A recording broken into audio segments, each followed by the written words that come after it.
우리 오늘은 에스겔서 12장에 있는 말씀부터 함께 살피려고 합니다. 저희들이 에스겔은 그 에스겔이 봤던 환상들이 있다 하는 말씀을 드렸는데 그 그림으로 조금 봐두는 것이 그래도 좋지 않겠는가 싶어서 조금 준비를 했습니다. 이게 이제 케루빔의 그 얼굴이죠.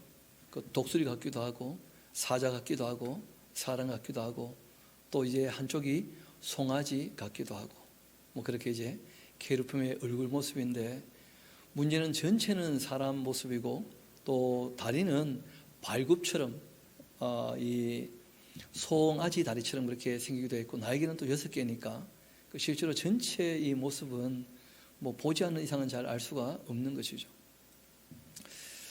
실제로 바벨론에 잡혀간 사람들은 여러 가지 오해를 하고 있었습니다.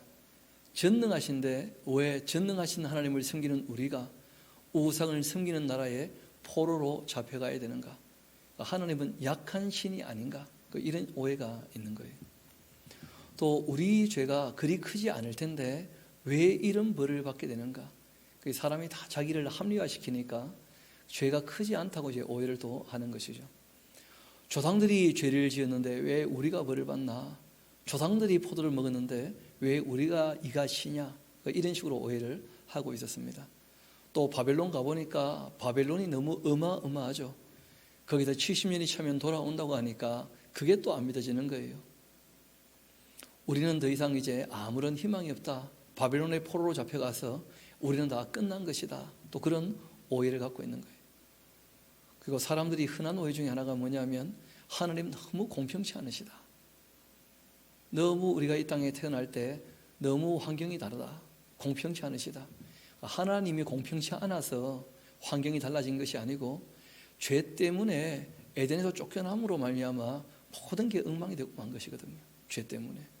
근데 사람들은 그 근원을 알지 못하니까 그 오해가 참 많은 거예요. 우리가 처음 이 하나님께서 에스겔을 불러주셨던 그 소명이라 그러죠. 하나님께서 부르셨다. 그래서 에스겔이 봤던 하나님의 그 영광을 우리가 한번 보게 될 텐데 하나님께서 참 그 큰 이런 위험 가운데 그 에스겔을 불러주셨는데 그 얼굴이 이렇게 한 면에 다 있는 게 아니죠. 그렇죠? 사면으로 있게 되어지고 날개도 6개인데 실제로 6개는 6개입니다. 날개 펴고 있고 그 손을 그리고 발을 감싸고 있고 또 다리는 그 송아지 굽처럼 생긴 것을 보니까 대략 봤는데 그 얼굴 모양이 영 마음에 안 들죠. 그래서 얼굴은 이렇게 생겼다 하는 것을 다시 말씀을 드립니다. 그리고 하나님의 영광과 이 케루빔이 이 중간쯤이죠. 그렇죠? 날개가 6개고 그리고 여기 보면 에스겔 머리를 한 모습 낚아채서 이제 올라가려고 하는 그런 모습도 우리가 볼 수가 있습니다. 문제는 이 에스겔은 나이가 30밖에 안 된 머리인데 또 너무 나이가 많게 또 그려놓으셨더라고요. 보니까 어떤 분은 이게 에스겔이 봤던 환상 아닌가? 색깔을 칠해봤자 큰 차이가 없죠. 또 어떤 분은 이렇게 그리기도 하고요. 또 어떤 분은 이런 식으로 수레가 있더라. 수레 안에도 수레 있고 수레 밖에도 수레가 있고 하나님은 영광 가운데 계시고 이렇게 이제 그려놓기도 하고요. 또 어떤 분은 아예 그냥 따로 다 그려놨어요. 이게 어떤 식으로 조화가 이루어져 있고 그 에스겔이 봤는지. 중요한 것은 에스겔이 봤던 그 모습은 굉장히 위험차고 그리고 굉장히 두려운 그런 모습이었다는 거예요. 근데 어떤 그림을 봐도 그렇게 압도적으로 막 이 위험과 두려움을 주는 그림이 잘 없어서 그래서 참 쉽지 않다. 이 그린다는 것 자체가 그런 생각들을 합니다. 수레바퀴를 이렇게 그리신 분도 계시고요. 또 어떤 분은 수레바퀴를 이렇게 그려놨어요. 요 하나님 계신 거 보이십니까? 그 참 말 그대로 미확인된 비행 어떤 존재인데 이 케루빔이 하나님을 모시고 다니는 것 어떤 분은 또 이런 식으로 그려놓더라고요. 라파엘로는 또 이런 식으로 그려놨던데 여러분 애기 천사 이런 거 없습니다. 전혀 케루빔 아니죠. 그렇죠? 너무 그냥 지 멋대로 그려놓은 거예요. 다 지 멋대로. 그림은 참 멋있는데 근데 전혀 성경이 얘기하는 대로 그려놓은 것이 아니거든요. 이미지만 차용해가지고 멋대로 그린 거죠. 참 이 그림을 본다는 게 쉽지가 않은 거예요. 이런저런 많은 그림들이 있긴 합니다만은 여러분도 한번 그려보시면 어떨까 싶기도 합니다. 2장 3장은 그 일을 맡기신 것이죠. 그 에스겔이 먹고 이제 전해야 되는 그 말씀은 애가와 애곡과 재앙의 말씀이었고, 말씀을 전해보면 결국은 두 가지라는 거예요. 그 말씀을 듣는 사람이 있고 그 말씀을 듣지 않는 사람이 있을 거라는 거예요. 그렇다 할지라도 하나님 말씀이 이러하시다 하는 말을 너는 반드시 가서 전해야 될 거다 하고 말씀을 하신 것입니다. 전하지 않으면 그 책임을 또 물어보신다 하는 말씀도 하신 것이거든요. 그리고 이제 이 에스겔이 예루살렘 멸망에 대한 여러 가지 징조를 보여주면서 설교를 하는 그 내용들을 보게 됩니다. 하나님께서 이런 말씀을 하신 거예요. 예루살렘이 멸망하게 될 때 내 노를 다 하게 되면 내 분이 풀리게 될 것이다. 이런 말씀을 하신 거예요. 우리가 익숙히 잘 듣지 못하는 하나님의 음성인데 복 준다 잘 된다 이런 말씀만 하신 게 아니거든요. 하나님께도 감정이 드시기 때문에 하나님의 질투를 촉발하고 정말 이 우상 숭배, 그러니까 하나님 앞에서는 그 간음 같은 것이죠, 그렇죠? 영적인 그 하나님의 질투를 촉발하게 되어지면 하나님께서 분을 푸시고 노를 바라실 거라는 거예요. 그리고 하나님이 한번 이 노를 바라시면 그 분이 풀리기까지는 노도 풀리지 않습니다. 그래서 아주 혹독한 그 어려움들을 당하게 될 수 있다는 거예요. 그런 하나님의 이 두려우심에 대해서 너무 우리가 살피지 않았던 것, 이런 걸 우리가 좀 반성을 해봐야 될 겁니다. 성경이 다 나오는 이야기들이거든요. 그리고 뭐 이런 것이 바로 이 토판에다가 예루살렘, 그리고 뭐 이렇게 성벽을 세우고 공성들을 가지고 공격하는 뭐 이런 이 디오라마를 직접 연출하면서 설교하도록, 예루살렘이 바벨론에 공격받아서 이제 무너지게 된다, 그런 것이죠. 또 그 북왕국을 향해서 390일, 남왕국을 향해서 40일, 그 왼쪽 오른쪽으로 누워가지고 그들의 그 죄를 담당하도록. 왜냐하면 390일이 390년이었죠. 또 이후에 남왕국은 또 더 이어서 40년이나 더 악을 행했다는 거예요. 그래서 그 몸의 모든 털을 다 밀어버리고 3등분 해가지고 3분의 1은 불에 태워서 연병으로 죽는 것이죠. 3분의 1은 예루살렘에 있으면서 칼에 죽는 것이고, 나머지 3분의 1은 쩔쩔 흩어놓고는 하나님이 따라가면서 다 진멸하실 거라는 거예요. 그런데 다 죽여버리면 이야기가 남아있지도 않고 전달도 안 되겠죠. 그래서 하나님께서 도망간 사람들 중에 실제로 이제 순위벌을 받고 그 바벨론의 항복에서 포로로 잡혀온 자들 중에 하나님이 오히려 그들의 성소가 되셔서 그들을 지키고 보호하시며 하나님의 증인되는 그러한 사명을 맡기시겠노라, 그런 말씀도 이어서 하시는 것을 보게 됩니다. 하나님께서 이런 일들이 있을 때마다 이제 너희가 내가 여호와인 줄을 알게 될 것이다. 에스겔을 통해서 미리 다 말씀하셨다는 거예요. 미리 말씀하신 대로 이루어지는 것을 볼 때 이게 진짜 하나님 말씀이었구나. 우리는 보지는 못했지만 역사라고 하는 확실한 뭐가 있으면요, 그 증거가 있으면, 보지 못한 것들에 관한 확실한 증거가 있으면, 그럼 우리가 바라는 것도 하나님이 말씀하신 것도 다 이루어질 것을 확실히 믿을 수 있다는 거예요. 믿음은 그런 것이죠. 그러니까 믿음은 근거 없이 생기는 것은 믿음이 아닙니다. 근거가 없는 믿음을 미신이라고 그래요. 미신. 아무 근거 없는 얘기를. 그래서 성경 우리에게 창조부터 시작해서 확실하게 믿을 만한 근거를 충분히 보여주시고 믿도록 그렇게 말씀을 하시는 거죠. 그리고 이제 그 임박한 그 예루살렘의 종말을 외치게 되어지고, 그리고는 그 에스겔이 예루살렘의 죄악상을 다 보게 되어지는데, 그 예루살렘이 죄가 관영하기 때문에 무너지게 됩니다만은 중요한 것은 이 예루살렘이 회복은 안 됩니다. 워낙 악해서. 그런데 그 악에 동참하지 않는 사람들이 있어요. 그러니까 의롭다, 그 정도는 아니지만 개선의 여지가 있어서 악을 보고 우는 사람들, 그 이마에다가 이제 뭘 칩니까? 인을 치는 거예요. 그리고 그 애통하는 자 복이 있다 말씀하신 대로 그들을 이제 하나님께서 바벨론으로 옮겨서 건져 주시는 것이죠. 이런 식으로 이제 그 이마에 표를 다 그리라, 인을 치는 그런 장면들이 있게 됩니다. 그리고는 결국 이제 하나님께서 그 예루살렘 제가 너무 관영하니까 거기에 갇힐 수 있습니까? 떠나버릴 수밖에 없습니까? 떠나셨다는 거예요. 그리고 이제 오늘 우리가 살펴야 될 내용들인데, 여러분 12장 말씀부터 이제 어떤 얘기를 하느냐면, 하나님께서 예루살렘에서 떠나시기 때문에 너희들도 거기 있으면 어떻게 된다는 거예요? 다 죽는다는 거예요. 그러니까 하나님이 떠나신 예루살렘에 있으면 안 되고 너희도 다 거기서 어떻게 하라는 거예요? 떠나야 한다. 그런 얘기를 하십니다. 떠나서 어디로 오느냐? 바벨론으로 와야 거기서 이제 보호를 받게 되는 것이죠. 오히려. 우리 한번 12장 같이 가봅시다. 에스겔서 12장입니다.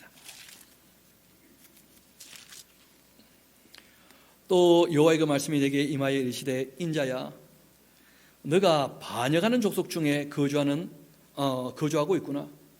그들은 볼 눈이 있어도 보지 않고 들을 귀가 있어도 듣지 않는 거더라. 그들은 반역하는 족속들이다. 그러니까 충분히 하나님께서 알아볼 수 있게, 알아들을 수 있게 하셨는데 듣기를 싫어하고 보기를 싫어하더라는 거예요. 왜냐하면 교만하고 자기 욕심이 많으니까, 그걸 들으면 고쳐야 되니까 일부러 안 듣고 싶어 하더라는 거예요. 인자야, 너는 이 포로의 행정을 꾸려라. 그리고 낮에 그들의 그 눈앞에서 끌려가라. 포로처럼 너가 너의 초소를 다른 곳으로 옮기는 것을 그들이 보면 비록 이 반역하는 족속이라 할지라도 혹 생각하지 않겠냐 말이야. 나도 곧 끌려가는 것 아닌가, 나도 포로로 잡혀가야 되는 것 아닌가, 그런 생각을 좀 해보지 않겠냐는 거예요. 왜 저 에스겔이 포로의 행장을 꾸리고 저렇게 포로로 잡혀가는 저런 모습을 보여주는가, 그런 걸 보면 좀 생각이라도 해보지 않겠냐는 거예요. 너는 낮에 그들의 그 목전에서 너의 포로의 행정을 밖에 내놓기를 끌려가는 포로의 행장같이 하고, 저물 때 또 너는 그들의 그 목전에서 밖으로 나가기를 포로되어 가는 자같이 그렇게 해라. 너는 그들의 그 눈앞에서 성벽을 뚫고 그리로 따라 옮기되, 캄캄할 때에 그들의 그 눈앞에서 어깨에 메고 나가며 또 얼굴을 가리고 땅을 보지 말지어다. 이는 내가 너를 세워 이스라엘 족속에게 징조가 되게 함이라. 그렇게 하셨다는 거예요. 하나님께서 그 포로가 들고 가는 보따리를 들고 그 낮에도 밤에도 사람들 앞에 자꾸 이렇게 포로로 잡혀가는 것을 보여주면 사람들이 그걸 보고 이제 생각도 하고 물어도 볼 거라는 것이죠. 그렇게 너가 이스라엘 족속에게 포로로 잡혀가는 뭐가 될 거라는 거예요? 징조가 될 거다. 이렇게 말씀하셨습니다. 내가 그 명령대로 다 행해서 낮에 나의 행장을 끌려가는 그 포로의 행장같이 내놓고, 저물 때에 또 내 손으로 성벽을 뚫고 캄캄할 때에 행장을 내다가 그들의 목전에서 어깨에 메고 나가게 됩니다. 그 다음날 아침이었습니다. 여호와의 말씀이 또 내게 임하여 이르시되, 인자야, 그 이스라엘 족속 곧 그 반역하는 족속이 너에게 묻기를 무엇을 하느냐 그렇게 하지 아니하더냐? 다 궁금해서 물어보지 않더냐? 너는 그들에게 말하기를 주 여호와의 그 말씀에, 이것은 예루살렘에 있는 왕, 시드기야 왕이죠, 그렇죠? 그 왕과 그 가운데 있는 이스라엘 온 족속에 대한 묵시라. 실제로는 온 족속에게 있게 될 일을 계시로 보여주신 거예요. 계시로 감춰두신 게 아니고 다 드러내서 지금 보여주시는 거예요. 그렇게 하셨다 하고 또 말하기를, 내가 바로 너희의 뭐라는 거예요? 징조라는 거예요. 너희가 다 나처럼 노예가 되어 포로로 잡혀가게 될 것이다. 내가 행한 대로 그들도 포로로 사잡혀 갈 것이다.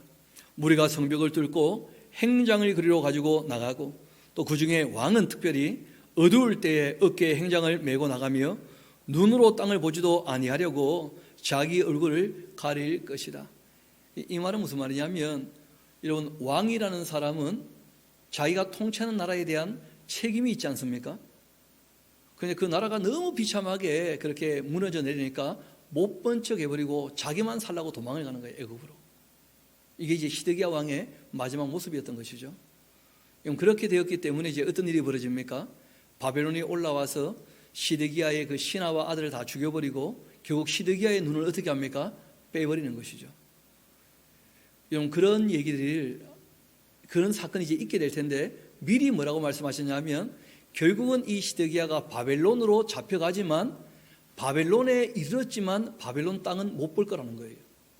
왜 그럴까요? 눈이 뽑히니까. 한번 봅시다. 뭐라고 기록되어 있는지. 13절, 내가 또 내 그물을 그 위에 치고 내 올무에 걸리게 하고 그를 끌고 갈대아 땅 바벨론에 이르게 할 텐데 그가 거기에서 이제 죽게 될 것이고 그가 바벨론에 이르겠지만은 그 바벨론 땅을 보지는 못할 것이다. 실제로 이렇게 에스겔이 말한 그대로 다 이루어졌다는 거예요. 내가 그 호위하는 자와 부대를 다 사방으로 흩고 또 그 뒤를 따라 칼을 뺄 것이다. 내가 그들을 이방인 가운데 흩어버리며 여러 나라 가운데 해친 후에야 내가 여호와인 줄을 그들이 알게 될 것이다. 왜 그러실까요? 말씀하신 대로 다 이루어지는 것을 경험하고서야 진짜 하나님께서 하나님의 사람을 통하여 하신 말씀이었구나, 그렇게 하나님을 알게 될 거라는 거예요. 그러나 내가 그중 몇 사람을 남겨둘 것이다. 왜냐하면 그 일에 대한 누가 있어야 됩니까? 증인이 있어야죠. 칼과 기근과 전염병에서 벗어나게 하여 그들이 이르는 이방인 가운데에서 자기의 모든 가정한 일을 자백하게 할 것이다. 그래서 이 바벨론에 잡혀온 사람들이 깨닫게 된 게 있어요. 그 중에 하나가 무엇이었냐면 우리 조상의 죄 때문이 아니고 우리가 하나님 앞에 지은 죄가 너무 컸다, 이런 고백을 다 하게 되어집니다. 그런 것을 이제 다니엘서를 보면 확인하게 되는 것이죠. 그렇게 될 때 내가 여호와인 줄을 그들이 다 알게 될 것이다. 여호와의 말씀이 또 내게 임하여 이르시되 인자야, 너는 떨면서 음식물을 먹고 아주 놀라고 근심하면서 너의 물을 마셔라. 왜 이런 말씀을 하시느냐 하면 얼마 안 지나 바벨론에 올라와서 예루살렘을 포위하게 되어지고 공격하게 되어지면 먹고 마실 때조차도 어떻게 됩니까? 두렵고 떨리게 된다는 거예요. 여러분, 우리가 적어도 먹고 마실 때만큼은 좀 편안히 먹고 싶지 않습니까? 그런데 먹고 마실 때 두려워 떨면서 먹고 마시게 될 거라는 거예요. 그러면 다 은치겠죠, 그렇죠? 다 취하게 될 텐데. 그렇게 참 이 어려운 일들을 경험하게 됩니다. 이어봅시다. 이 땅 백성에게 말하되 주 여호와께서 예루살렘 주민과 이스라엘 땅에 대하여 이르시기를 그들이 근심하면서 그 음식을 먹으며 놀라면서 그 물을 마시게 될 것은 이 땅 모든 주민의 그 포악으로 말미암아 땅에 가득한 것이 황폐하게 됨이라. 결국 사람이 거주하는 그 성읍들이 황폐하며 땅이 아주 적막하게 될 테니 그런 일들이 정말 이루어지게 되면 내가 여호와인 줄을 너희가 알게 될 것이다. 그 예루살렘이 왜 멸망하느냐 하면 여러분 이런 게 있습니다. 오히려 외적이 침입해 왔을 때 힘들고 어려운 사람들이요 더 평안할 수 있다는 거예요. 왜냐하면 성 안에 있는 놈들이 더 악하니까. 그러니까 힘이 있는 기득권자들이 워낙 악하니까 그 우리가 좀 전에 얘기했지 않습니까? 애통하는 사람들이 있다는 거예요. 차라리 오히려 외적이 침입해 와가지고 다 이 악한 놈들을 진멸해 버리면 훨씬 더 낫겠다. 그럴 정도로 예루살렘이 악했다는 거예요. 그럴 정도로. 그래서 실제로 그렇게 될 것이라는 거예요. 그래서 이 포악한 이 성읍을 하나님께서 진멸하시는 거예요. 충분히 멸망할 만큼 악하기 때문에, 개선의 여지가 전혀 없기 때문에. 그러나 개인적으로는 개선의 여지가 있는 사람들이 있습니까? 없습니까? 예루살렘은 회복이 안 되겠지만 그런 사람들이라도 하나님께서 며칠 건지시고자 실제로는 예루살렘 멸망은 악을 진멸하신 거예요. 악을. 애통하는 사람들은 건져내시거든요. 벌을 순위 받으시는 사람들은 반드시 다 건져내시거든요. 하나님께서 하나님의 증인될 사람들은 반드시 다 건져내실 것이거든요. 악행에는 단 한 알도 그냥 땅에 떨어지는 법이 없습니다. 예루살렘 멸망은 악을 진멸하시는 과정이었다. 그 정치가 그런 것이죠. 그들이 너무 포악하더라는 거예요. 포악해. 이어봅시다. 21절입니다. 여호와의 그 말씀에 또 나에게 임하여 이르시되 인자야, 이스라엘 땅에서 이르기를 날이 더디고 모든 묵시가 사라지리라 하는 너희의 이 속담은 또 어찌 됨이냐. 이게 또 무슨 말이냐면 예레미야부터 많은 예언자들이 남유다가 멸망한다는 예언을 했습니까? 안 했습니까? 했지 않습니까? 예레미야만 해도 20년 동안 선포를 했거든요. 그런데 한번 여쭤봅시다. 20년 동안 외치지만 이루어지기 전까지는 이루어진 겁니까? 이루어지지 않은 겁니까? 그리고 20년 동안 이루어지지 않으니까 사람들이 이거 하나님 말씀이 뭐 된다 하는데 되는 게 아무것도 없네. 뭐 바벨론이 온다면서 뭐가 와 오기는. 그러면서 하나님 말씀이 이루어지지 않는다고 오해를 하는 거예요. 너무 더디니까 어떻게 보면 사람들 보기에. 여러분 실제로 하나님이 아브라함과 맺은 약속은 몇 년이 지나고 이루어집니까? 430년이 지나고 난 다음에 그 애굽에서 나오게 되었고, 그리고 난 다음에 40년이 더 지나서 가나안 땅 들어가게 되었고, 그리고 이제 5년이나 더 지나서야 여호수아를 통하여 어떻게 됩니까? 그 가나안 땅이 이스라엘 백성들, 아브라함의 자손들에게 주어지게 된 것이었거든요. 그러니까 하나님 하신 말씀이 이루어지는 게 사람들이 보기에는 너무 더딘 것처럼 보이는 거예요. 그래서 역사를 공부해서 반드시 이루어지는구나, 여기에 대한 믿음이 없으면 마치 이루어지지 않을 것처럼 오해를 한다는 거예요. 이루어지지 않을 것처럼. 하기야 예수님 오신다고 얘기를 했는데 2000년 넘게 안 오셨으니까 그 사람들이 다 오해가 많잖아요. 다 거짓말이다 뭐 그냥 해본 소리다 뭐. 학자들이요 별별 얘기를 다 합니다. 제자들이 착각을 한 것이다 뭐. 예수님도 그냥 겁좁은 얘기지 진짜가 아니었던 거다 뭐. 별소리가 다 나와요. 왜냐하면 하신 말씀이 더디게 이루어지니까. 실제로는 더디게 이루어지는 것이 아닙니다. 하나님께서 최선을 다하시고 단 한 명이라도 더 건지시려고 오래 참고 기다리시는 것이지, 그게 왜 더딘 것이겠습니까? 그게 사람들이 그런데 다 오해가 생기는 거예요. 오해가. 하나님을 신뢰하지 못하니까. 이어봅시다. 인자야 이스라엘 땅에서 이르기를 날이 더디고 모든 묵시가 사라지리라 하는 너희의 그 속담은 어찌 됨이냐. 하나님 말씀은 이루어지는 게 없다. 함부로 그런 얘기를 해요. 그러므로 너는 그들에게 말해라. 주 여호와께서 이같이 말씀하셨다.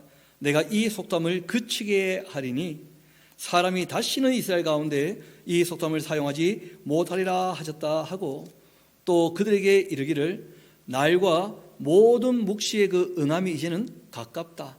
왜냐하면 4년 5년 이내로 예루살렘은 이제 멸망하게 될 겁니다. 말씀하신 그대로. 이스라엘 족속 중에 허탄한 묵시나 아첨하는 목소리 다시 잊지 못할 것이다. 여러분, 이 허탄한 묵시라 하는 말은 무슨 말이냐면 하나님께서 하신 말씀을 고지고대로 전하는 게 아니고 자기가 하나님이 이렇게 할 것 같다 하는 자기 마음에 나는 대로 떠드는 것을 얘기하는 거예요. 게다가 또 아첨하는 목소리라 하는 말이 뭐냐면 하나님은 지금 심판의 경고를 하고 계시잖아요. 그런데도 불구하고 하나님 우리와 함께 하시니까 잘 될 것이다, 복 받을 것이다, 평안할 것이다, 그렇게 거짓말 치는 사람들이 항상 있다는 거예요. 그럼 지금 이 시대가 선한 시대입니까? 악한 시대입니까? 그 악한 시대에 우리가 평안과 복을 얘기하는 시대가 아니잖아요.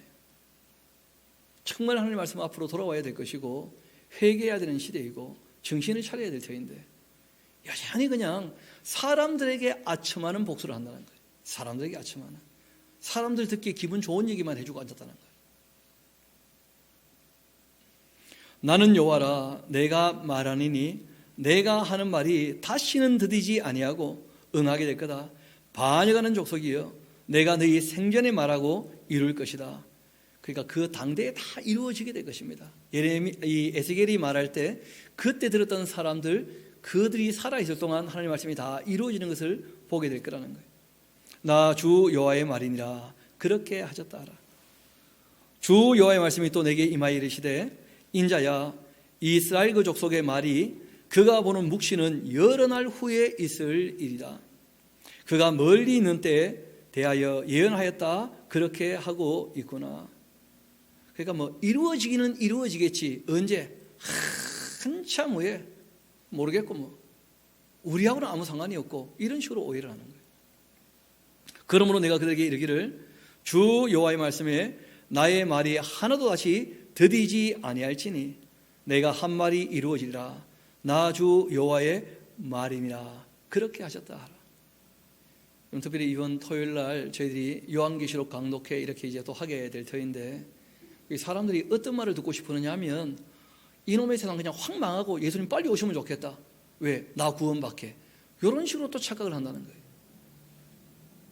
그래가지고 막 임박한 종말을 얘기하면 의외로 사람들이 좋아합니다. 왜냐하면 고생 끝나고 이제 빨리 예수님 오시면 세상 뒤집어지니까 그런 식으로 또 함부로 얘기를 하는 거예요. 또 어떤 사람은 아예 종말이 없는 것처럼 또 떠드는 거예요. 지금 이 땅이 이미 다 하늘나라가 이루어진 것이니까 우리가 또 하늘나라를 잘 만들어 갑시다 하는 식으로. 성경이 기록된 대로 얘기하지 않고 자기 마음에 나는 대로, 사람이 듣고 싶어하는 대로 얘기를 한다는 거예요. 그리고 또 뭐 마지막 종말이 오기는 오겠지, 뭐 언제인지는 모르겠고, 뭐 징조가 있어야 종말이 있는 것이 사실인데 징조를 모르고 있으면 종말이 임박해도 알 수가 없는 거예요. 성경이 우리에게 말씀하신 대로 바르게 다 알고 있어야 미혹당하지 않고 속지 않을 터인데, 꼭 기억을 합시다. 사람들 마음에 나는 허탄한 묵시라든지 아니면 사람들에게 아첨하는 복설의 말들이 항상 있을 수 있다는 거예요. 교회 안에도. 우리가 기록된 진리를 바르게 안다는 것이 굉장히 중요합니다. 그러지 않으면 미혹되고 속기 쉽다는 거예요. 결국 이제 이스라엘이 왜 멸망하느냐, 이유는 딴 데 있는 게 아니었습니다. 거짓 예언자들의 말을 믿어버렸다는 거예요. 뭘 믿었다는 거예요? 거짓말을. 믿기는 믿었다니까요, 확실히. 근데 뭘 믿었냐면 거짓말을 믿은 거예요, 거짓말을. 그래서 이런 것이 다시는 잊지 말아야 되겠다.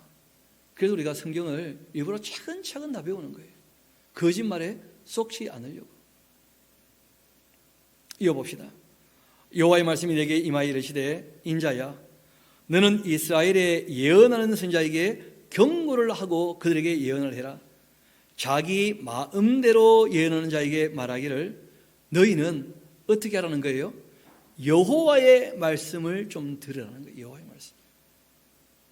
이런 성경에 기록되어 있는 하나님의 말씀을 다 들어봐야 될 거 아닙니까? 창세기부터 계시록까지. 그런데 이 말씀 몇 절 읽어놓고 난 다음에 자꾸 자기 말을 한다는 거예요. 자기 말을, 자기 생각을. 하나님의 말씀을 들으려고 안 하고 차근차근 더 뒤에 읽어보면 다 들리게 될 텐데, 알아듣게 될 텐데, 그런 식으로 하지 않고 자꾸 자기 마음에 나는 것 가지고 함부로 떠든다는 거예요. 그래서 오해가 많아지는 거죠. 얘기하는 사람들마다 다 딴 얘기를 하는 것이고, 여러분 누가 얘기해도 똑같은 말을 해야 됩니다. 왜냐하면 기록된 말씀을 전해야 되거든요. 기록된 말씀을. 이어봅시다. 주 여호와의 말씀에 본 것도 없이 자기 심령을 따라 예언하는 그런 사람은 어리석은 선지자들이, 어리석은 선지자, 진짜 미련한 사람들이죠. 기록된 말씀이 명명백백한데 이 내용을 전달하지 않고 진짜 어리석은 사람들입니다. 그들에게는 화가 있을진저. 이스라엘아, 너희의 선지자들은 황무지에 있는 뭐 같다고요? 여우 같은 놈들이다. 그러니까 시체를 뜯어먹는 진짜 쓸모없는. 이어봅시다. 너희 선지자들이 무슨 짓을 하느냐? 그러니까 자기 마음에 나는 대로 말하는 사람들을 얘기하는 것이죠. 성 무너진 곳에 올라가지도 아니하였으며 이스라엘 족속을 위하여 여호와의 날에 전쟁에서 견디게 하려고 성벽을 수축하지도 아니하였다. 남들 고생할 때 함께 고생도 안 해요. 그렇다고 또 성경을 연구해서 바르게 내용을 알고 있느냐? 그런 것도 아니라. 그러면서 높은 자리에 앉아 있는 거예요, 이 사람들이. 그러고는 무슨 짓을 하느냐? 여호와께서 말씀하셨다고 하는 그런 사람들. 자기 할 일은 안 하고 하나님이 이런 말씀하셨다 하면서 자기 멋대로 떠드는 사람들. 허탄한 것과 거짓된 정죄를 보며 사람들에게는 그 말이 확실히 이루어지기를 어떻게 하고 있다고요? 그러니까 어떤 말을 주로 하는 거예요? 사람들이 듣기에 그렇게 되면 참 좋겠다 싶은 얘기를 자꾸 한다는 거예요. 하나님 하시는 말씀을 하지 않고. 그러니까 대부분 다 무슨 얘기를 하겠습니까? 욕심이 이루어지는 그 성공에 대한 얘기를 끊임없이 한다는 거예요. 그걸 복이라고 하면서. 누구나 다 자기 욕심대로 이루어지기를 다 바라지 않겠어요? 그런 이 잘못된 마음들을 부추겨가지고 이 사람들은 그렇게 되기를 바라게 한다는 거예요. 이어봅시다. 그들은 여호와가 보낸 자가 아니다. 너희가 말하기를 여호와의 그 말씀이라 해도 내가 말한 것은 아닌즉 어찌 허탄한 묵시를 보며 거짓된 점괘를 말한 것이 아니겠느냐. 그러므로 주 여호와께서 이같이 말씀하신다. 너희가 허탄한 것을 말하며 거짓된 것을 보고 있기 때문에 내가 너희를 어떻게 할 거라고요? 칠 거다. 그래서 멸망하는 거예요. 그래서 주 여호와의 말씀이니라. 그 선자들이 허탄한 묵시를 보며 거짓 것을 점쳤으니 내 손이 그들을 쳐서 내 백성의 공회에 들어오지 못하게 하며 이스라엘 족속의 호족에도 기록되지 못하게 하며 이스라엘 땅에도 들어가지 못하게 하리니 그때쯤 되어지면 거짓이 다 사라질 때가 되면 남은 자들이 하나님이 어떤 분이시구나 그 알 때가 올 거라는 거예요. 너희가 나를 여호와인 줄을 알 것이다. 이렇게 내가 그들을 칠 것은 그들이 내 백성을 유혹하는데 그 유혹의 내용이 뭡니까? 평강이 없는데 뭘 외치고 있는 거예요? 평강이 있다. 그렇게 한다는 거예요. 한번 여쭤봅시다. 평강하기를 원하십니까? 평강하지 않기를 원하십니까? 다 누구나 평강하기를 원하죠. 그렇죠? 그런데 한번 이렇게 다시 여쭤봅시다. 악한데도 평안할 수 있을까요? 평안하지 못할까요? 그러면 악한데도 평강을 외쳐야 됩니까? 돌이키라고 외쳐야 됩니까? 그런데 사람들은 여전히 뭘 듣고 싶어 한다는 거예요? 어쨌든지 하나님은 우리를 도우시고 평강을 주실 것이다. 이런 식으로 얘기하기를 원한다는 거다. 무조건 하나님은 우리를 사랑하신다. 하나님만 그냥 붙잡고 의지하면 무조건 도와주신다. 이런 식으로 사람들을 가르친다는 거예요. 그냥 하나님을 무조건 의지하는 게 아니고 그 말씀을 듣고 따르라고 우리에게 부탁하고 계시지 않습니까? 그런 사람들만이 하나님 안에 있는 사람들이거든요.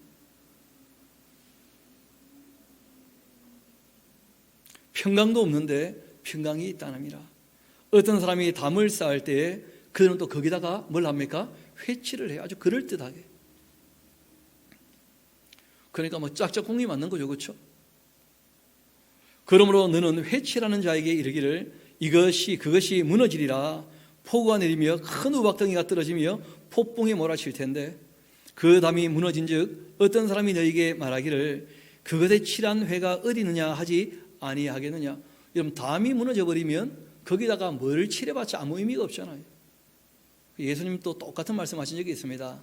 내 말을 듣고 내 말대로 행하는 자라면 반석 위에다가 뭘 지은 거예요? 집을 지은 사람이에요. 그런데 내 말대로 행하지 않는 사람이라면 집을 짓는데 모래 위에 지은 사람이라.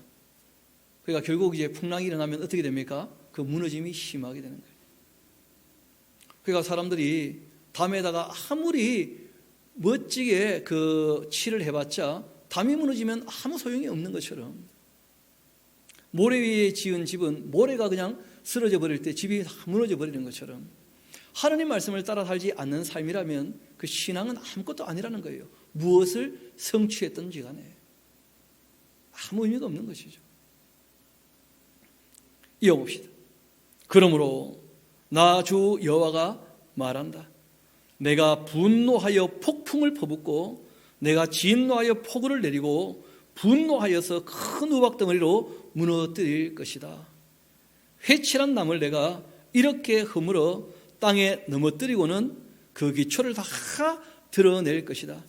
그렇게 담이 무너진 즉 너희가 그 가운데서 망하게 될 것인데 그런 일이 진짜 다 벌어지게 되어지면 나는 누구라고요? 여호와인 것. 그때 너희가 다 알게 될 것이다. 쉽게 말하면 이런 것입니다. 여러분 설교 말씀을 할 때 성경을 설명해 주고 그 말씀대로 살도록 교훈하지 않고 한두 줄 읽고 자꾸 자기 말을 하게 되어지는데 문제는 그러한 이 거짓 선자들의 말에 짝짝꿍을 맞춰가지고 또 간증하는 사람들 나옵니까 안 나옵니까? 거기다 회치를 한다니까요. 그럴듯하게 진짜라면서 또 맞장구를 치면서 간증이 또 있게 되니까 그러니까 사람들이 속는 거예요. 속는. 잠시는 그럴듯해 보인다는 거예요. 근데 결국 다 무너질 때가 온다는 거예요. 결국 사람들이 자기 눈앞에 있는 것을 보고 알기가 쉽지 않다는 거예요. 하나님 말씀을 바르게 배워놓지 않으면 거짓말도 회칠한 남처럼 그럴듯해 보인다는 거예요. 그럴듯해. 그게 문제가 되는 거죠. 16절 다시 한번 봅시다. 15절입니다. 이와 같이 내가 내 노를 담과 회칠한 자에게 보도 이루고 또 너희에게 말하기를 담도 없어지고 칠한 자들도 없어졌다. 그렇게 하리니 이들은 예루살렘에 대하여 예언하기를 평강이 없으나 평강의 묵시를 보았다 하는 이스라엘의 선지자들이니라. 주 여호와의 말씀이니라. 그리고 이어 말씀하십니다. 너 인자야, 너희 백성 중에 보니까 또 나오죠. 자기 마음대로 예언하는 여자들에게 경과하여 예언하라. 거짓 예언자 중에 특별히 누가 많으냐면 여자들이 많다. 여자들이. 그 이상한 기도원의 원장들 보면 대부분 다 이런 존재들이에요. 하나님의 진리의 말씀을 모르면서 뭘 봤다, 뭘 경험했다, 뭐 영안이 열렸다, 뭐 투시의 능력이 있다면서 자꾸 이제 헛소리하고 거짓말하는 사람들이 의외로 많다는 거예요. 이르기를 주 여호와의 그 말씀에 사람의 영혼을 사랑하려고 손목마다 부적을 꿰어매고 키가 큰 자나 작은 자의 머리를 위하여 수고근을 만드는 여자들에게 화가 있을 것이다. 뭐 이게 무엇인지는 그 연구해봐도 잘 몰라요. 워낙 옛날 일이라서. 확실한 것은 남을 속이는 그러한 것들이 되어지겠죠. 그럴듯하게 남을 속이는 것들이다. 그 여자들에게 화 있을진저 너희가 어찌하여 내 백성의 영혼은 사냥하면서 자기를 위하여는 영혼을 살리려 하느냐. 그러니까 이 말은 무슨 말이냐면 이 거짓 여자 선지자가 자기 이익을 위해서는 무슨 짓은 한다는 거예요. 마치 자기가 영혼을 살릴 수 있는 존재인 것처럼, 구원을 베풀 수 있는 존재인 것처럼, 하나님의 은혜가 임하게 할 수 있는 존재인 것처럼, 복받게 할 수 있는 존재인 것처럼 그렇게 말하는 정말 거짓 선지자들이 있다는 거예요. 이어봅시다. 너희가 말이야 두어 움큼 보리와 두어 조각 떡을 위하여 나를 내 백성 가운데서 아주 욕되게 하고 있다. 결국은 돈밖에 모른다는 거예요. 어떤 분 얘기 들어보니까 그 금식 기도원 밥도 안 주잖아요. 그렇죠? 그런데 집회마다 헌금 시간이 있다는 거예요. 집회마다. 그 사람들을 얼마나 어려우면 거기까지 찾아갔겠어요? 근데 그런 사람들을 쥐어짜는 거예요. 돈 몇 푼 바라보고 사기를 치는데 이 사람들이 거기 또 속아 넘어가는 거예요. 왜냐하면 자기들이 너무 갈급하니까, 진리를 또 모르니까. 이어봅시다. 19절 너희가 두어 움큼 보리와 두어 조각 떡을 위하여 나를 내 백성 가운데서 아주 욕되게 하고 있는데 거짓말을 또 고지 듣는 내 백성, 진리를 모르니까 또 거짓말을 듣는 거라. 너희가 거짓말을 지어서 죽지 아니할 영혼들은 죽이고 있다는 거예요. 원래 하나님의 백성 이스라엘 백성들은 죽어서는 안 되는 거 아닙니까? 근데 그들이 다 거짓을 믿게 해서 죽게 만들어요. 또 살지 못할 영혼은 살린다는 거예요. 여러분, 이 거짓된 이 악당들은 살아야 됩니까? 죽어야 됩니까? 근데 이런 것들이 남을 속여가지고는 돈을 많이 벌고 잘 먹고 잘 산다는 거예요. 그러므로 나 주 여호와가 이같이 말한다. 너희가 새를 사냥하듯 영혼들을 사냥하는 그 부적 내가 너희 팔에 떼어버리고 너희가 새처럼 사냥한 그 영혼들을 다 내가 놓아 주게 될 때가 온다. 또 너희 수건을 찢고 내 백성을 너희 손에서 건지고 다시는 너희 손의 사냥물이 되지 아니하게 할 때가 올 것이다. 내가 여호와인 줄을 너희가 다 알게 될 때가 온다. 내가 슬프게 하지 아니한 의인의 그 마음을 너희가 아주 거짓말을 가지고 근심하게 하고 있구나. 너희가 또 악인의 손을 아주 굳세게 하고 있거나 그 악한 길에도 돌이켰더나 삶을 얻지 못하게 하였은즉. 그러니까 악한 사람들에게는 평안을 얘기해야 됩니까? 회개하라고 얘기해야 됩니까? 그런데 뭐 악한 놈이라도 돈만 많이 갖다 주면 무조건 잘 된대 그냥. 너희가 다시는 흩어난 묵시를 보지 못하고 전복도 못할 것이다. 내가 내 백성을 너희 손에서 건져내리니 그때가 되면 내가 여호와인 줄 너희가 다 알게 될 것이다. 그때 이스라엘 장로 두 사람이 찾아와서 에스겔 앞에 선 거예요. 앉은 거예요. 그때 여호와 말씀이 또 에스겔에게 임합니다. 이르시되 인자야 이 사람들이 자기 우상을 그 마음에 들였다. 여러분 나중에 이제 알고 보면 우상은 그 본질이 어디 있습니까? 탐심이 곧 우상 숭배인 거예요. 그러니까 자기 온갖 욕심을 가지고 지금 하나님 앞에 찾아온 거야. 에스겔을 찾아왔어. 그러니까 하나님이 그런 사람들에게 무슨 말하기가 싫으신 거예요. 근데 말하기 싫다고 얘기 안 해버리면 아무것도 또 모르고 끝나버리잖아요. 그렇죠? 그럼 기록으로도 안 남을 거고. 그래서 이제 말씀하셔서 기록으로 남은 내용들이 있다는 거예요.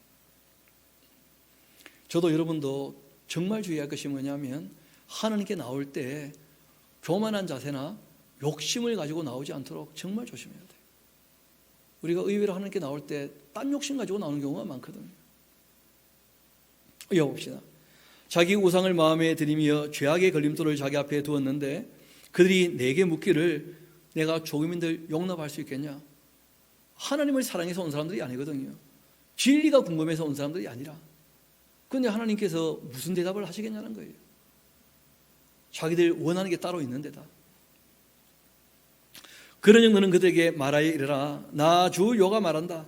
이스라엘 족속 중에 그 우상을 마음에 들이며 죄악의 걸림돌을 자기 앞에 두고 선지자들에게로 가는 모든 자에게 나 여호와가 그 우상의 수요대로 어떻게 할 거라고요? 보복하고 응징할 것이다. 욕심도 한두 가지여야 말이지. 너무 많으니까. 이는 이스라엘 족속이 다 그 우상으로 말미암아 나를 배반하였으므로 내가 그들이 마음먹은 대로 그들을 잡으려 함이라. 그러니 너는 이스라엘 족속에게 말해라. 주 여호와의 말씀에 너희는 마음을 돌이켜 우상을 떠나고 얼굴을 돌려 모든 가정한 것을 떠나라. 더러운 것에서 욕심에서 떠나라. 이스라엘 족속과 이스라엘 가운데 거류하는 외국인 중에 누구든지 나를 떠나고 자기 우상을 마음에 들이며 죄악의 걸림돌을 자기 앞에 두고 자기를 위하여, 그 본질이 나오지 않습니까? 항상 우상 숭배는 뭐와 결부되어 있다고요? 자기를 위하여. 여러분 사랑은 서로 위해 주는 것이거든요. 하나님이 나를 위하신다, 이게 확실히 믿어져야 되는 것이고 우리가 주를 위해 사는 것이 신앙일 텐데, 자기를 위하여 내게 묻고자 하여 선지자에게 가는 모든 자에게는 나 여호와가 친히 응답하여 그 사람을 어떻게 할 거라고요? 대적할 것이다 하고 말씀하십니다. 그래서 욕심을 가지고 또 이 기도원 저 기도원 다니지 않도록, 그건 아주 악한 것입니다. 하나님의 대적이 되는 거예요. 그런 일이다. 그들을 놀라움과 표징과 속덩거리가 되게 하여 내 백성 가운데서 끊으리니 내가 여호와인 줄을 너희가 알게 될 것이다. 만일 또 선지자가 유혹을 받고서 말을 하면 나 여호와가 그 선지자를 유혹을 받게 내버려 둔 것이니까, 악한 사람이 악을 행할 때 하나님께서 말리십니까? 내버려 두십니까? 내버려 두시죠. 자기 인격인데 뭘. 내가 손을 펴서 내 백성 이스라엘 가운데에서 그를 멸할 것이다. 악한 것은 악한 대로 반드시 진멸하실 거라는 거예요. 선지자의 그 죄악과 그에게 묻는 자의 죄악은 결국 다 무엇입니까? 똑같아요. 여러분 우리가 이렇게 합시다. 목사님께 물어보지 말고 성경에게 물어봅시다. 어디에다가요? 성경에다가. 그러니까 성경을 모를 때 목사님 이게 무슨 뜻입니까? 하면 함께 연구해서 정리하면 그 말씀이 그런 뜻이었군요 하고 성경을 보면서 함께 딱 정리가 끝나면 끝난 거예요. 하나님 말씀을 하나님께 여쭤봐야지. 그래, 다 기록해 두셨는데. 그래서 그 뜻이 다 통하면 큰 문제가 없는 것입니다. 선지자의 죄악과 그에게 묻는 자의 죄악이 똑같다. 각각 자기의 죄악을 다 담당하게 될 거다. 자기 마음대로 나는 대로, 자기 마음에 나는 대로 떠드는 사람들, 그 사람들에게 묻고는 뭐 또 알게 되었다. 그 잘못한 거죠. 다 똑같은 거예요. 이는 이스라엘 족속이 다시는 미혹되어 나를 떠나지 아니하게 하며 다시는 모든 죄로 스스로 더럽히지 아니하게 하여 그들을 내 백성으로 삼고 나는 그들의 하나님이 되려 함이라. 주 여호와의 말씀이니라. 그러니까 우리가 주님의 뜻 할 때 딴 게 아닙니다. 산상수훈이 바로 예수님께서 직접 말씀하셨죠. 아버지 뜻대로 행하는 자라야. 그 완성된 율법이 바로 하나님의 뜻이에요. 그 뜻을 따라 살면 됩니다. 어디 가서 어떻게 살지 왜 물어볼 필요가 있습니까? 우리에게 확실한 율례와 법도 그 진리의 말씀을 완전히 우리에게 다 알려주셨는데, 여호와의 말씀이 또 내게 임하여 이르시되 인자야, 가령 또 어떤 나라가 불법을 행하여 내게 범죄함으로 내가 손을 그 위에 펴서 그 의지하는 양식을 끊고 또 기근을 내려 사람과 짐승을 그 나라에서 끊는다 하자. 비록 노아와 다니엘과 욥 이 세 사람이 거기에 있다 할지라도 그들은 자기의 공의로 자기의 생명만 건질 것이다. 여러분, 우리는 다른 사람의 죄에 대해서 책임질 수 있는 존재가 아니라는 거예요. 하나님이 의롭게 여기시는 세 인물이 있습니다. 누구냐면 노아와 다니엘과 욥이에요. 그들도 다른 사람의 죄는요 속할 수 없어요. 죄를 속할 수 있는 분은 예수님 이외에는 없습니다. 이어봅시다. 가령 또 내가 사나운 짐승을 그 땅에 다니게 하여 그 땅을 황폐하게 하여 사람이 그 짐승 때문에 능히 다니지 못하게 한다 하자. 비록 이 세 사람이 거기에 있을지라도 나라의 삶을 두고 맹세하는데 그들도 자녀는 건지지 못하고 자기만 건지겠고 그 땅은 황폐하리라. 주 여호와의 말씀이니라. 그런데 적어 놓으십시오. 각 사람이 행한 대로. 내 신앙 좋다고 내 신앙으로 자녀를 건지느냐, 그런 거 없다는 거예요.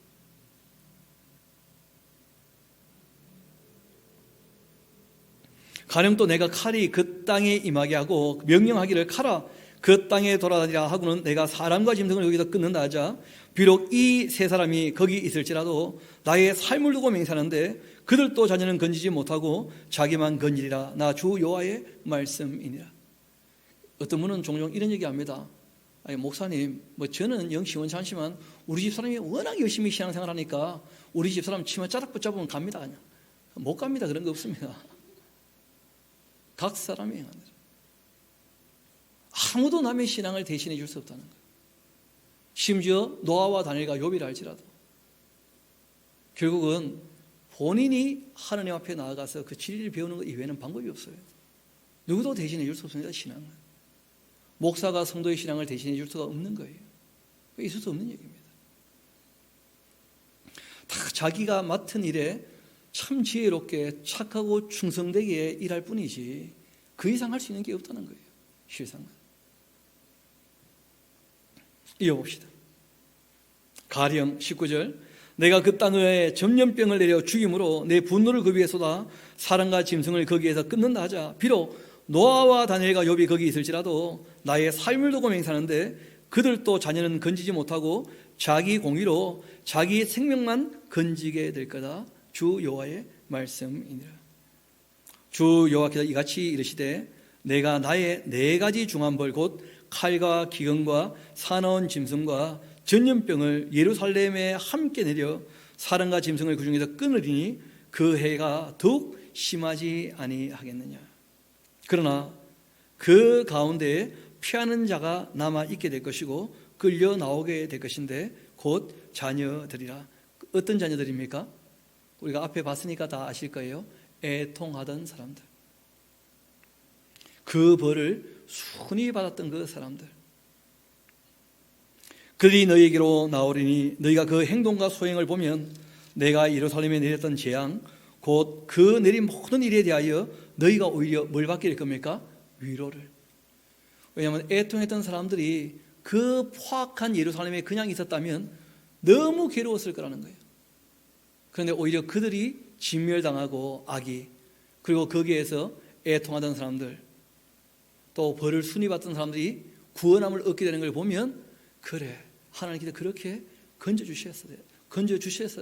주셔야만 했어 하고 오히려 위로받게 될 거라는 오히려. 이어봅시다. 너희가 그 행동과 소행을 볼 때에 그들에 의해 위로를 받고 내가 예루살렘에 행한 모든 일이 이유 없이 한 것이 아닌 줄을 알게 될 것이다. 그 무엇 때문에 그렇게 하셨습니까? 죄악이 관영했기 때문에, 거짓을 너무 좋아하고 쉽게 믿었기 때문에, 평안도 없는데 평안이 있다고 착각했기 때문에, 하나님 말씀 앞에 돌아오지 않고 자기 마음에 나는 대로 살아갔기 때문에, 자기 욕심을 마치 신처럼 섬기며 그 욕심이 이루어지기를 늘 바라고 있었기 때문에 신앙생활을 한다고 하면서도, 그래서 하나님께서 예루살렘을 멸망시킨 거예요. 15장 봅시다. 결국 이제 그 결론이죠, 그렇죠? 12장부터 15장까지가 한 단락인데 15장의 내용이 딴 게 아니고 그 포도나무 이스라엘은 그 다 설명이 나오니까요, 열매가 없기 때문에 쓸모가 없다는 거예요. 하나님께서 이 땅에 우리의 생명을 내실 때 각자에게 주신 달란트가 있는 줄 믿습니다. 다 사명이 있다는 거예요. 그 사명을 감당하지 않으면 그러면 존재 가치가 없는 것이죠. 포도나무에는 뭘 원하시는 겁니까? 포도 열매를. 우리 한번 15장 봅시다. 여호와의 말씀이 내게 임하여 이르시되 인자야, 포도나무가 모든 나무보다 나은 것이 무엇이겠느냐? 숲속의 여러 나무 가운데 있는 그 포도나무 그 가지가 나온 것이 무엇이냐? 그 나무를 가지고 무엇을 제조할 수가 있겠느냐? 그것으로 무슨 그릇을 걸 못을 만들 수 있겠느냐? 포도나무를 가지고는 이 가구를 만들 수 없다는 거예요. 왜냐하면 그러기 위해 하나님께서 만드신 나무가 아니거든요. 사람들에게 가구를 만들라고 내주신 나무가 아니에요. 불에 던질 땔감이 될 뿐이라, 불에는 모든 나무가 다 타니까요. 그 불이 그 두 끝을 사르고 그 가운데 태웠으면 제조에 무슨 소용이 있겠느냐? 그것이 온전할 때에도 아무 제조에 합당하지 아니하거든 하물며 불에 살라지고 탄 후에 어찌 제조에 합당하겠느냐? 그러므로 주 여호와께서 이같이 말씀하셨다. 내가 숲풀 가운데 있는 포도나무를 불에 던질 땔감이 되게 한 것 같이 내가 예루살렘 주민도 어떻게 할 거라고요? 다 태워버릴 거야. 왜 그렇게 하신다고요? 열매가 없으니까, 쓸모가 없으니까. 예루살렘이 왜 진멸당하고 성전이 무너지고 불에 타버렸느냐? 하나님께서 쓸모가 없다는 거예요. 그럼 앞을 잠깐 봅시다. 실제로 하나님께서 이스라엘을 왜 부르셨던 것이죠? 제사장 나라 삼으시려고. 맞습니까? 그래서 출애굽기 19장을 꼭 기억하셔야 돼요. 온 세계는 내게 속해 있는데 제일 먼저 너희가 내 말을 어떻게 해요? 잘 듣고서 내 말을 지킴으로 나의 소유가 되고 제사장 나라 역할을 감당하면서 거룩한 백성이 되게 하시려고 부르셨다는 거예요. 그런데 문제는 하나님을 인정하지도 않고 그 말씀을 듣지도 않고 그 말씀을 따르지도 않고 하나님의 소유가 되지도 않고 제사장 나라 역할을 감당하지도 않고 거룩하지도 않으니까 이스라엘 나라가 하나님 앞에 존재 가치가 있는 거예요, 없는 거예요? 그래서 망했다는 거예요. 그래서 딸리 망한 게 아니고. 기독교도 마찬가지죠. 이제는 너희가 다 하나님의 뭐라는 거예요? 택한 백성이다. 거룩한 나라다. 왕같은 제사장이다. 또 너희가 하나님의 성전이지 않는가? 내가 너희에게 분부한 모든 것을 어떻게 해요? 그렇죠. 모든 것을 가르쳐서 지키게 하라. 그 존재 가치에 맞게 살아가야죠. 이어봅시다. 내가 그들을 대적하니까 7절 그들이 그 불에서 나와도 불이 그들을 사르니니 내가 그들을 대적할 때 내가 여호와인 줄을 너희가 알게 될 것이다. 내가 그 땅을 황폐하게 하리니 이는 그들이 범법함이니라. 나 주 여호와의 말이니라. 죄를 범했다 하는 말은 그 어려운 말은 아닙니다. 쉽게 표현하면 이런 것이죠. 하나님이 하라고 하신 것을 안 하면 그 다 죄가 되는 거예요. 범법이죠, 범법. 하나님께서 하지 말라고 하신 것을 하면 다 뭐가 됩니까? 죄가 되는 거예요. 하나님이 내신 법을 따르지 않으면 다 범법한 것이죠. 그러니까 우리가 하나님의 말씀을 잘 배워서 주님의 뜻을 따라 사는 저와 여러분 되기를 소망합니다. 정말 이들의 역사를 보며 우리가 경계를 삼고 하나님께서 우리에게 계시록까지를 통하여 온전히 계시하신 것처럼 우리가 하나님을 온전히 알고 그리고 하나님을 정말 바르게 따라가게 되기를 소망합니다. 우리 이 시간 한 2, 3분 정도 조용히 기도하도록 하시겠습니다. 우리가 함께 나누었던 말씀도 기억해 보시고 이 말씀 앞에서 나는 혹시 내 속에 가증한 것이나 주름 잡힌 것이나 티나 흠은 없는지, 내가 하는 게 나올 때 사랑에서 진리를 추구하여 나오는지 아니면 딴 욕심 가지고 나오는 것은 아닌지 다시 한번 우리가 생각해 보고 마음을 말씀으로 씻고 주님의 뜻을 따를 수 있도록, 또 나에게 주어져 있는 사명 내가 어떻게 감당해야 될지 하나님께 도움을 바라고 지혜를 얻어서 하나님의 뜻을 따라 살 수 있도록 이 시간 함께 기도하도록 하시겠습니다.